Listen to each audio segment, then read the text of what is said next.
ल हेर्नुहोस्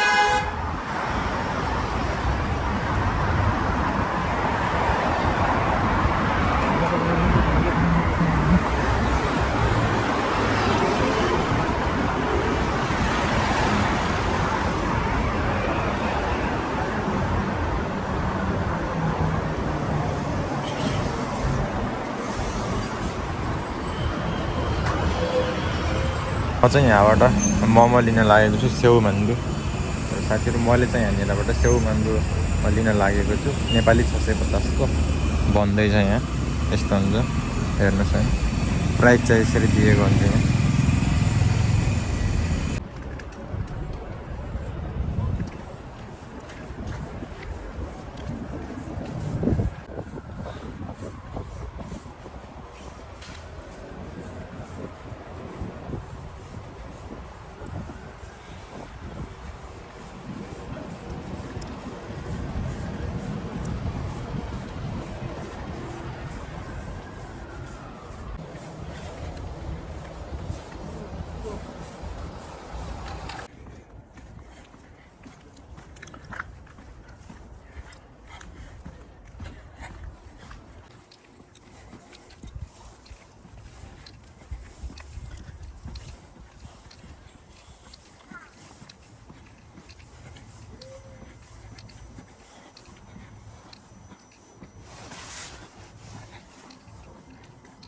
अहिले म आएको यो गाउँ चाहिँ खेमी माउल हो खेमीको अर्थ चाहिँ नेपाली भाषामा कमिला हुन्छ यो गाउँको नाम चाहिँ कमिला गाउँ राखेको रहेछन् मान्छेहरूले हिउँ परेर बाटोको छेउमा चाहिँ एकदमै धेरै हिउँ छ गाउँ चाहिँ एकदमै पुरानो रहेछ पहाडको यस्तो सम्म भिर हुन्छ नि हो त्यस्तो ठाउँमा रहेछ यो गाउँ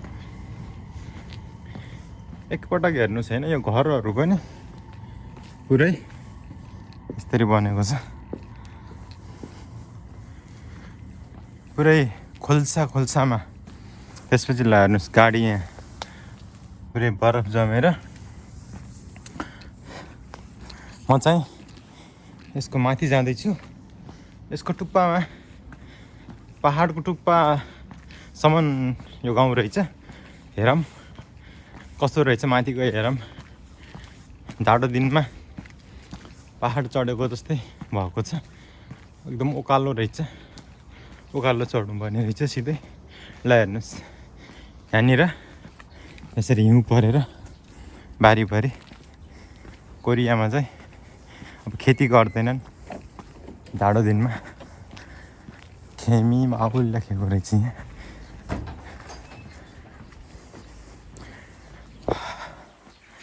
यस्तो छ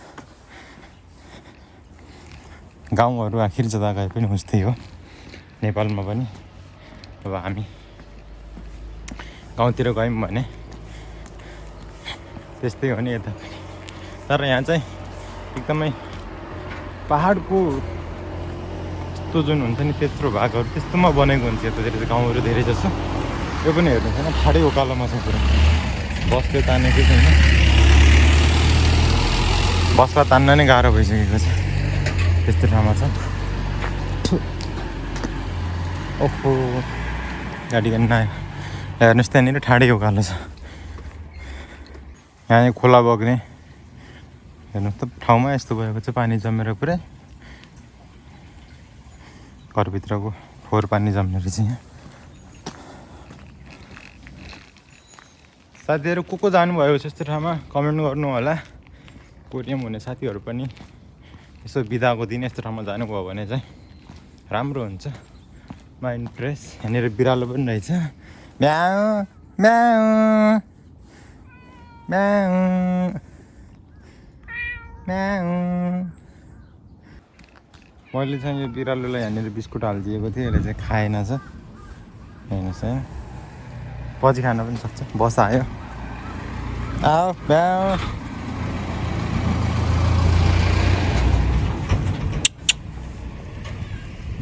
यो चाहिँ बाटोमा हिँड्ने बिरालो हो। Let's go. अब अलिकति माथितिर जाऊँ। उकालो पनि ठाडै उकालो आयो। यहाँनिर झनै खतरा उकालो रहेछ। ठ्याक्कै पुरा भिरतिर गएको जस्तो। यो बिरालो चाहिँ मेरो पछि पछि आइरहेछ। कहाँ जाने हो बिरालो?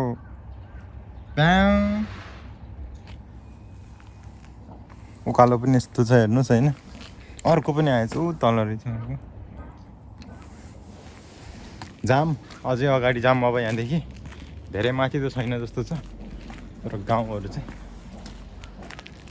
पुरै यस्तो रहेछ।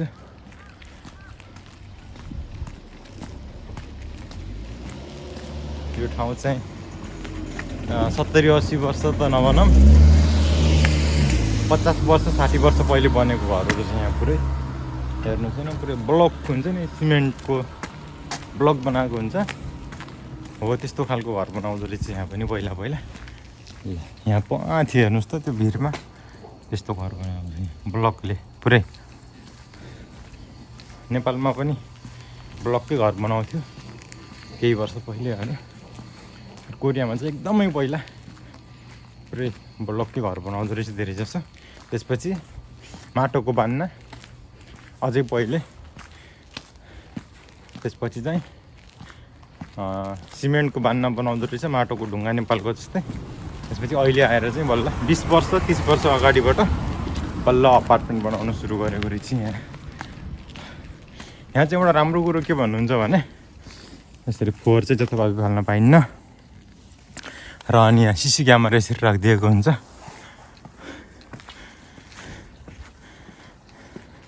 गाउँ चाहिँ यहाँसम्म माथि रहेछ। यहाँ माथितिर चाहिँ पहाड रहेछ।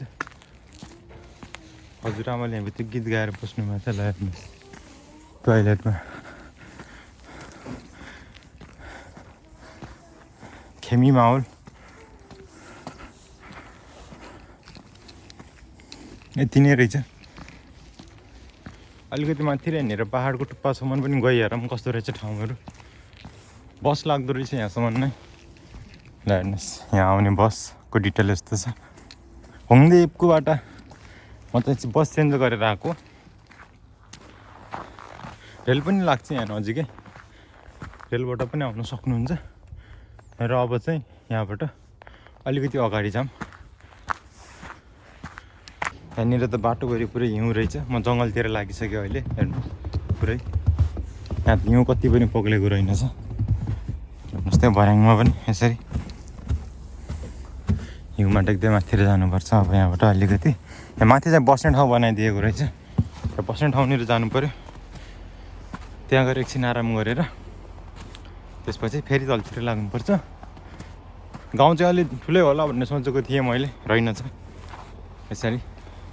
हेर्नुहोस् त पुरै हिउँ परेर पुरै।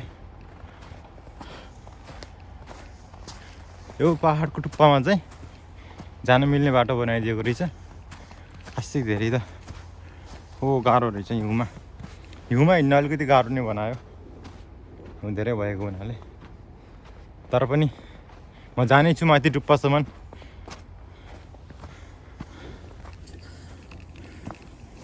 यस्तरी हिउँ पर्छ कोरियामा चाहिँ।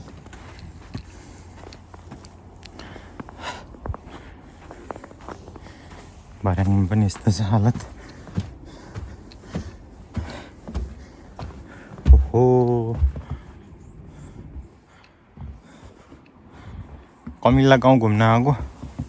यस्तो हिउँ पो रहेछ पुरै।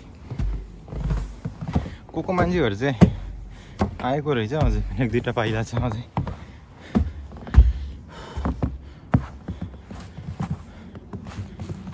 ल बस्ने ठाउँ भएर त पुरै हिउँ रहेछ त्यहाँ। अब त्यहाँ नबस्ने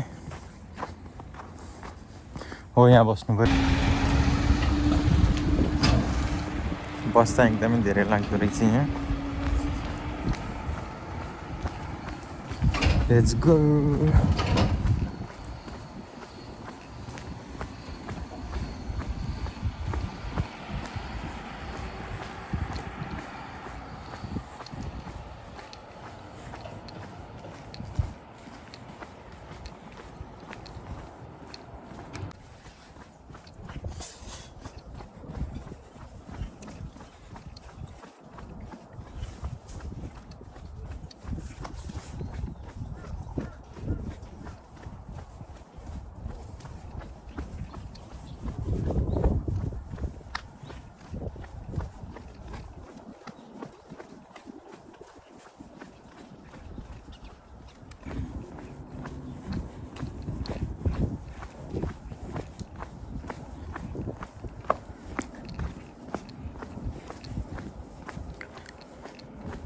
म चाहिँ टुप्पामा पुगेर पनि फर्किसकेको छु अब चाहिँ जानु यहाँदेखि तलतिर यतातिर पनि धेरै घरहरू चाहिँ रहेछ यतातिर कस्तो रहेछ एकपल्ट गएर हेरौँ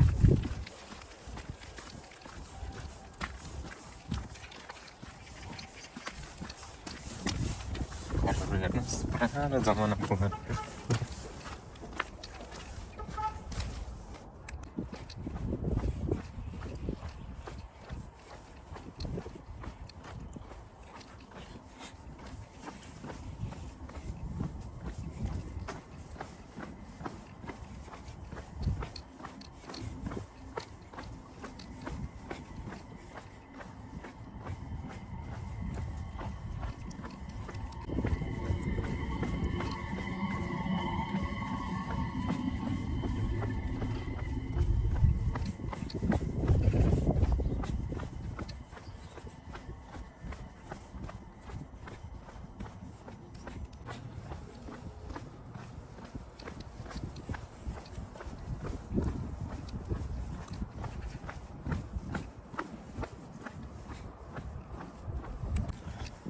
कमिला गाउँ सकिसकेको छ र यहाँबाट चाहिँ म तलतिर लाग्नेछु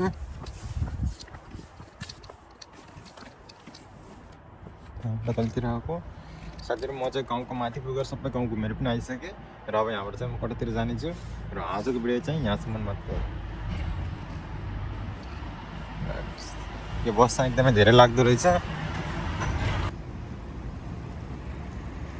म चाहिँ अब यहाँबाट स्टेसनतिर जाँदैछु